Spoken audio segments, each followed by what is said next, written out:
Our family loves this creamy honey mustard sauce. It's so quick and easy to make.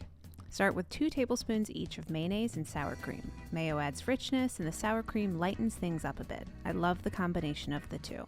Now add mustard. We use 2 kinds. First, 2 tablespoons of punchy Dijon mustard, and second, 2 tablespoons of regular yellow American-style mustard. Now for the honey. We need 2 tablespoons, but you can always add a little more later if you need it. And finally, to thin and brighten up the sauce a little, some fresh lemon juice. Vinegar is also an option. Now stir everything together and you are done. We hope you try it. As always, the full recipe with lots of tips is on Inspired Taste. There's also lots of suggestions for how to serve it. My personal favorite is our recipe for easy chicken nuggets. Enjoy!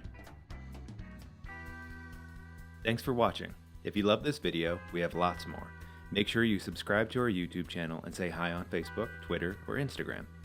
We're at Inspired Taste.